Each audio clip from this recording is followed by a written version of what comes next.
আসসালামু আলাইকুম প্রিয় দর্শক, অন্য মঞ্চের আলোচনায় আমাদের আজকের অতিথি। নমস্কার, আমি তরুণ ঘোষ। ডক্টর শিরিন শারমিন চৌধুরীকে নিয়ে বাংলাদেশে তার জামিন নিয়ে বাংলাদেশে এখন খুব হইচই চলছে যে হঠাৎ করে আওয়ামী লীগের স্পিকারকে এত লোক থাকতে তাকে কেন হঠাৎ জামিন দেওয়া হলো।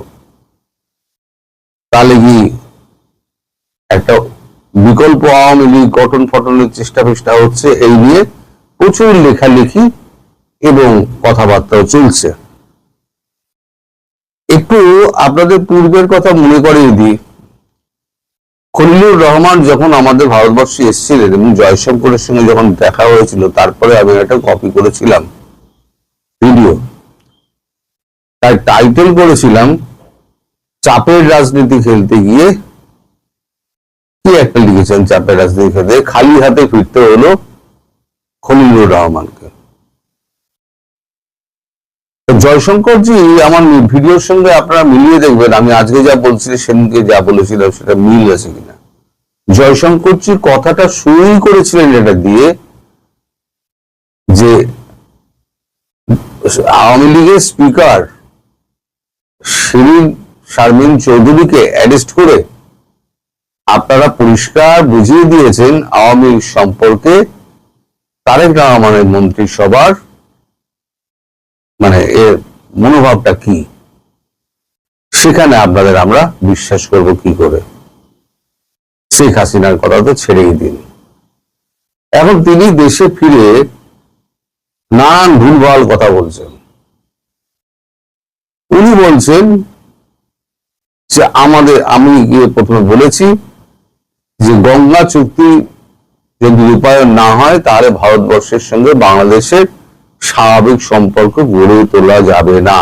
এটা উনি অফিসিয়ালি বলেছেন। আরো অনেক কথা বলেছেন। এবার দর্শক আপনারা বিচার করুন যে এখন বাংলাদেশের যা অবস্থা, সেখানে বাংলাদেশ কি ভারতবর্ষকে শর্ত দেওয়ার জায়গায় রয়েছে? আদৌ রয়েছে? যেখানে বাংলাদেশ পুরো ভারতের ওপর ডিপেন্ড করছে, সেখানে বাংলাদেশ ভারতকে শর্ত দেবে, এটা আপনারা বিশ্বাস করেন? যদি বিশ্বাস করেন তাহলে সে কথা অন্য, আপনারা আপনাদের বিশ্বাস নিয়ে থাকুন, কারণ ভবিষ্যৎ বলে দেবে আপনাদের বিশ্বাসের মূল্য কতটা ছিল। অর্থাৎ জয়শঙ্করের সঙ্গে যে মিটিংটা হয়, আমি যা যা বলেছিলাম সেইগুলোই কিন্তু হয়েছে। আমি খবর পেয়েছিলাম আমাদের বিদেশ মন্ত্রক থেকে, আপনাদের খলিলুর রহমান এখন দেশে ফিরে পিঠ বাঁচানোর জন্য নানান রকম এলোমেলো কথা বলে যাচ্ছেন। কোনো মানে সদর্থ মন্তব্য বা উত্তর তার কাছ থেকে কিন্তু ভারতবর্ষ ভিজিট সম্পর্কে পাওয়া যায়নি। এরপরে শুনছি তিনি আবার বেজিং যাবেন। এই মুহূর্তে বেজিং এর যে অবস্থা, ওখানে গিয়ে কতটা কি করতে পারবেন সে ব্যাপারেও আমার সন্দেহ রয়েছে, কিন্তু সেটা আমার আলাপের বাইরে। খলিলুর রহমান নিজেকে উত্তরদায়িত্ব করার জন্য, সামলানোর জন্য, নিজের পজিশন সামলানোর জন্য এখন ভুলভাল বকে যাচ্ছেন। এখন ভারতের প্রেশার ট্যাকটিক যেটা উনি খাটাতে চেয়েছিলেন, সেই প্রেশার ট্যাকটিকের কথাই কিন্তু উনি বলে যাচ্ছেন, যেটা আমি বলেছিলাম যে প্রেশার ট্যাকটিক করতে গিয়ে, চাপের রাজনীতি করতে গিয়ে, কূটনীতি করতে গিয়ে তিনি ডুবেছেন। এখন আপনাদের যে প্রধানমন্ত্রী তারেক রহমান নানান রকম চুক্তি ফুক্তি সই করে তো ভারতের সঙ্গে তিনি তো গদিতে বসেছেন, বসে তিনি চোখ উল্টে দিয়েছেন। উনি এখন তার ব্যক্তিগত যে এজেন্ডা গুলো ছিল না, তার উপরে যে অত্যাচার হয়েছিল যারা করেছিল, তাদেরকে অ্যারেস্ট করার ব্যাপারে আগে সেটাও, আর ব্যাপারটাও একটা মানে আমি যে ফেলে দেওয়ার মতো বলছি তা নয়, কিন্তু পুরোটাই তো দেখতে হবে। তার বিরুদ্ধে যদি অনৈতিকভাবে কিছু করা হয়ে থাকে, তিনি যদি ব্যবস্থা নেন তাহলে পরে সেটা ঠিক আছে, কিন্তু সঙ্গে সঙ্গে দেশটাও তো দেখতে হবে, দেশের স্থিতিশীলতা যাতে বজায় থাকে। আজকে এই অবস্থা আপনারা কতটুকু জানেন আমি জানি না, আমি একটা ভিডিও করব, সেটা হচ্ছে যে গতকালের বৈঠকের পর ট্রাম্প খেপে গিয়ে বলেছে আমি হরমুজ ব্লক করে দেবো। তার যত রণতরী আছে, দুটো তো রণতরী ওপারে চলে গেছিল, ওই যখন আলোচনা হচ্ছিল সেই সময়তে দুটো রণতরী পাস করে দিয়েছিল, দুটো ওমান উপসাগর রয়ে গেছে, তাহলে ওমান উপসাগর বন্ধ করে দিল, আর এদিকে বাকিটুকু বন্ধ করে দেওয়ার উপক্রম হচ্ছে, অথবা ওমান উপসাগরটাই পুরো বন্ধ করে দিল। এইবারে তো বন্দরগুলো থেকে তেল আসবে কি করে? সবাই তো বন্দরে তেলের জন্য যায়, বিশেষ করে হাইফা, সেটা যদি বন্ধ হয়ে যায় তাহলে পরে কি করে হবে? সম্ভবত হাইফা ভুল হলে আমার শুধরে দেওয়ার চেষ্টা করবেন, কারণ আমি তো কোনো কিছু দেখে বলি না, আমি যা মনে থাকে তাই নিয়ে আমি বলি। তো সেগুলো দিয়ে কিন্তু তার চিন্তা নেই। ভারত কিন্তু যদি তেলের সংকটের জন্য যদি ভারত ভোগে এবং যদি ইরান থেকে তেল আনা বন্ধ হয়ে যায়, একমাত্র রাশিয়ার ওপরে এবং কিউবার ওপরে, ভেনেজুয়েলা থেকে তেল উনি আনবেন না মোদিজি, কারণ সেটা আমেরিকার হাতে রয়েছে, উনি আনবেন না। তবে কিউবার ওপরে এবং আর কয়েকটা দেশের ওপর, আরব গুলোতে পাউডার বেজে গেছে, সেটা আপনারা জানেন। তাহলে ভারত তার নিজস্ব যদি প্রয়োজন মানে জুগিয়ে যদি তেল না বাঁচে তাহলে দেবে কি করে? উনি কিন্তু এইগুলো নিয়ে তারেক রহমান ভাবছেন না। এই যে যত ইউনূসের আমলে দুর্নীতি হয়েছে, এত শিশু মৃত্যু হচ্ছে, আমি ভিডিও করেছিলাম যে একটা বাক্য শাসক দলের পক্ষ থেকে, প্রধানমন্ত্রীর পক্ষ থেকে একটা বাক্য খরচ করা হয়নি। তিনি সিনেমা থিয়েটার দেখে বেড়াচ্ছেন, তা তিনি বেড়ান, তার ইচ্ছা, পরিবার নিয়ে আনন্দ হচ্ছেন, দেশ যায় গোল্লায়, উনি নিজের মতো আছেন। ওই জনতার আদালত বলে একটা ফেসবুক চ্যানেল, তারা এখানে লিখেছে আলহামদুলিল্লাহ, হাম ও অন্যান্য রোগে শিশুদের টিকা ও সিরিঞ্জ ক্রয়ে অর্থ আত্মসাৎ, অনিয়ম ও দুর্নীতির বিষয়ে তদন্তপূর্বক সাবেক প্রধান উপদেষ্টা ডক্টর ইউনূস ও সাবেক স্বাস্থ্য উপদেষ্টা ডক্টর নূরজাহান বেগম সহ সংশ্লিষ্টদের বিরুদ্ধে ব্যবস্থা নিতে দুর্নীতি দমন কমিশনে দুদকে আবেদন করা হয়েছে। এইটা হচ্ছে জনতার আদালত তার লেখা। এখন আমি যে বলেছিলাম না 128 কোটি টাকা ঘুষ নিয়েছিলেন, সেগুলো ধীরে ধীরে প্রমাণিত হবে।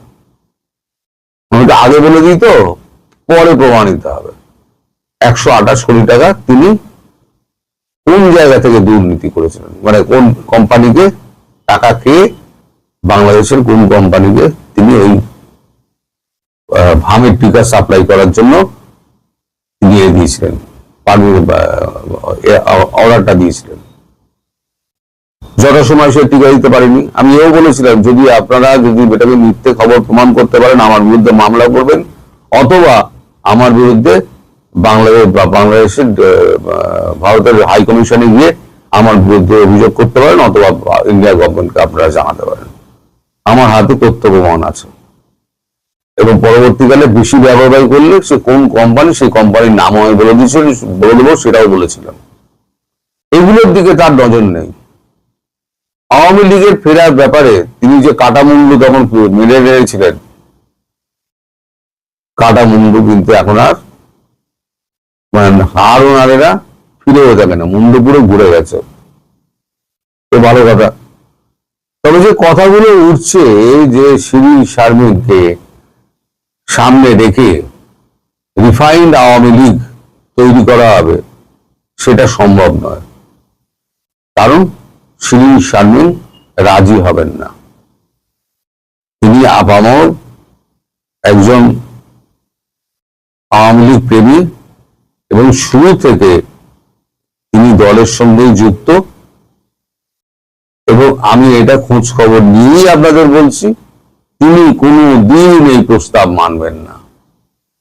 ফলে তারেক রহমানরা যতই চেষ্টা করুন না কেন, আমি বলেছি কিছুই করতে পারবেন না।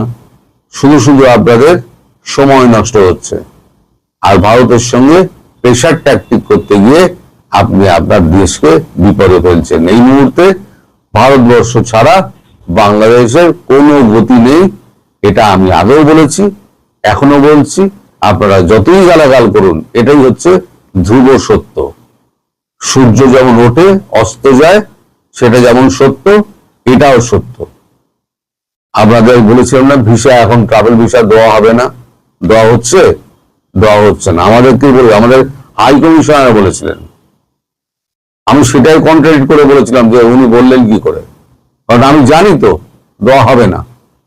আর এই মুহূর্তে ওখানে দেওয়া হয়, যেখানে এখানে এখন নির্বাচন চলছে আর ধরপাকড় চলছে, এখন ট্রাভেল ভিসা দেওয়া হয়, সেটাই পরিষ্কার হয়ে গেল। অর্থাৎ ভারতের পক্ষ থেকে উনি খালি হাতেই ফিরেছেন, ফিরে এখন পিঠ বাঁচানোর জন্য এখন খলিলুর রহমান নানান কথাবার্তা বলে যাচ্ছেন। আপনারা মোটেই বিভ্রান্ত হবেন না।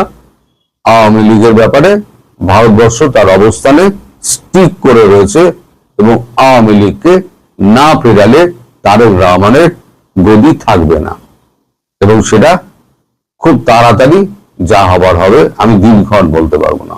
আর শেখ হাসিনা ডিসেম্বরের মধ্যেই সম্ভবত ফিরছেন। আবার আমি বলে দিচ্ছি, আমায় গালাগালি করুন আর যাই করুন না কেন, আমি ভারতবর্ষের কথা বলি, আপনাদের কথা বলি। দুর্মুখরা যা বলার তা বলে যান, তাতে আমার কিচ্ছু যায় আসে না। সবাই ভালো থাকবেন, সুস্থ থাকবেন, সাবধানে থাকবেন। নমস্কার। নমস্কার, আমি তরুণ ঘোষ। আমি বরাবরই আপনাদের বলি, বাংলার ভোট পাকিস্তান এবং বাংলাদেশের ওপরে অনেকটা নির্ভর করে, কারণ বাংলাদেশে হিন্দু সম্প্রদায় তারা কতটা নিশ্চিন্ত এবং কোনো আক্রমণের হাত থেকে তাদের বাঁচানোর কোনো রকম প্ল্যান আছে কিনা, বা আদৌ সেরকম কোনো কাজ করছে কিনা কেউ, সে নিয়ে কিন্তু নিরবিচ্ছিন্ন তদন্ত চলে এবং নজরদারিও চলে। আমি বরাবর বলেছি যে বাংলাদেশের যে বর্তমান পরিস্থিতিতে বাংলার ভোটের ওপরেতে একটা বড় ছাপ ফেলবে। আমি যেগুলো বলেছিলাম সেগুলো এবার আমাদের কাগজে আস্তে আস্তে বেরোচ্ছে। আজকে একটা খবর বেরিয়েছে, আমি সেই খবরটা আপনাদের দেখাই। খবরটা হচ্ছে, মুখ্যমন্ত্রী বলেছেন মমতা বন্দ্যোপাধ্যায় এবং তার ভাইপো অভিষেক বন্দ্যোপাধ্যায়, তিনি উত্তরসূরি, মমতা বন্দ্যোপাধ্যায় উত্তরসূরি অভিষেক বন্দ্যোপাধ্যায়। খবরটাই যেটা বেরিয়েছে সেটা হচ্ছে, পাক তীর মমতার, ঢুকে মারতে চান অভিষেক। পাক তীর মমতার, ঢুকে মারতে চান অভিষেক। মানে বাংলাদেশে ঢুকে মারার কথা উনি বলছেন। রাজ্যে বিধানসভা ভোটে এবার পাকিস্তানও।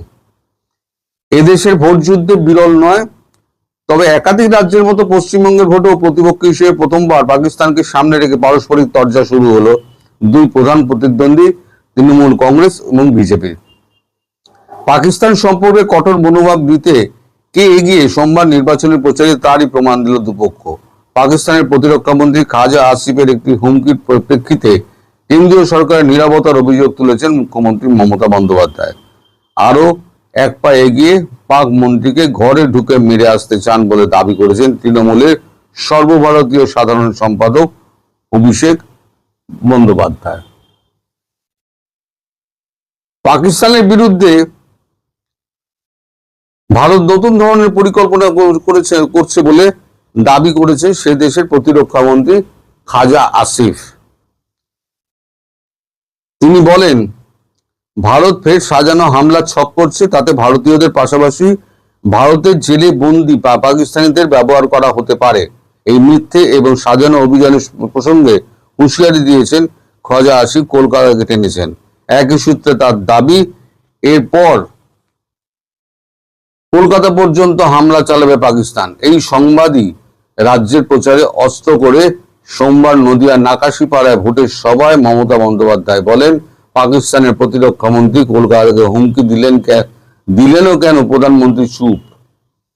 কেন বললেন না উপযুক্ত পদক্ষেপ করব? তার ইঙ্গিতপূর্ণ প্রশ্ন, কে বলিয়েছে তাকে দিয়ে? মালদার হরিশ্চন্দ্রপুরের সভায় অভিষেক বন্দ্যোপাধ্যায় বলেন, পাকিস্তানের প্রতিরক্ষা মন্ত্রী দুদিন আগে বলেছেন কলকাতাকে উড়িয়ে দেব। প্রতিরক্ষা মন্ত্রী স্বরাষ্ট্রমন্ত্রী আঙুল চুষছেন, মানে আমাদের স্বরাষ্ট্রমন্ত্রী হচ্ছেন অমিত শাহ আর মোদী, দুজন আঙুল চুষছেন। যেদিন কেন্দ্রে মমতা বন্দ্যোপাধ্যায়ের ইন্ডিয়া জোটের সরকার হবে, খাজা আসিফকে ঘাড় মে ঘুষ কে মারেঙ্গে। আমি বলেছিলাম যে বাংলাদেশ এবং পাকিস্তান এই ভারতীয় অস্মিতা, বাঙালির অস্মিতা, এটাকে কিন্তু ক্যাশ করার জন্য দুপক্ষই কিন্তু উঠে পড়ে লাগবে। দেখুন ভোটের মাঠে সেটা কিন্তু শুরু হয়ে গেল 15 দিন আগে।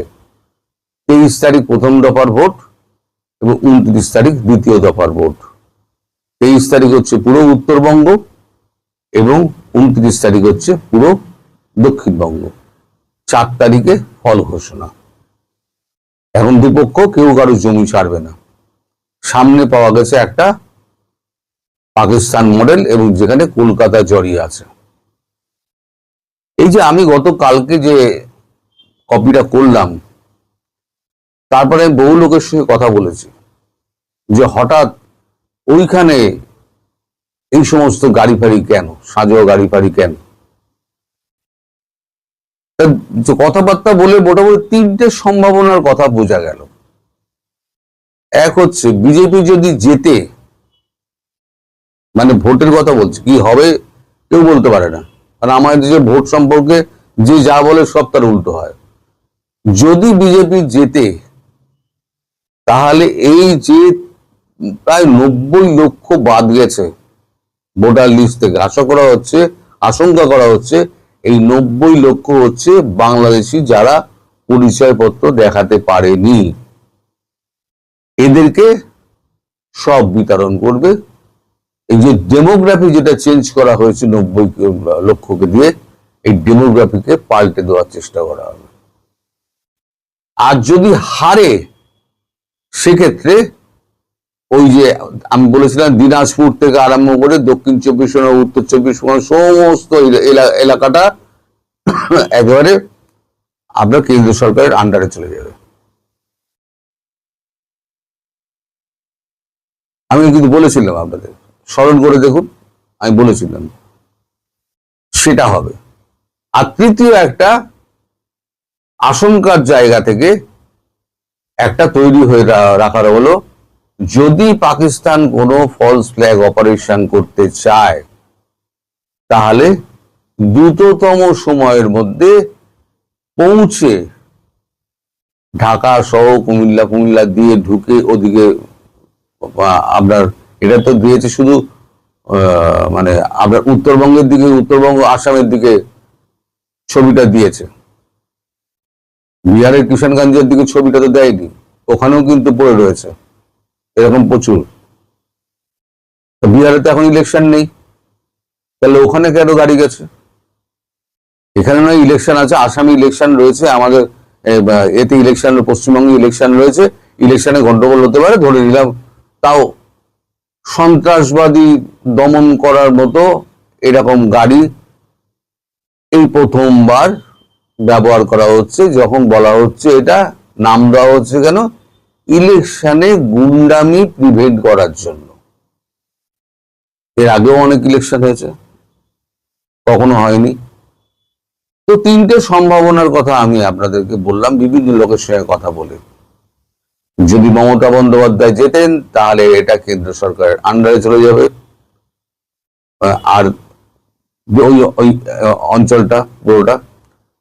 আর যদি বিজেপি সরকার জেতে, তাহলে মোট যে 93 লক্ষ যে আপনার উদ্বস্তি হিসেবে দেখা যাচ্ছে, যারা পরিচয়পত্র দেখাতে পারছে না এবং স্থায়ী বাসস্থান তারা স্থায়ী বাসিন্দা তা প্রমাণ করতে পারছে না, তাদেরকে সব ফিরিয়ে দেওয়া হবে।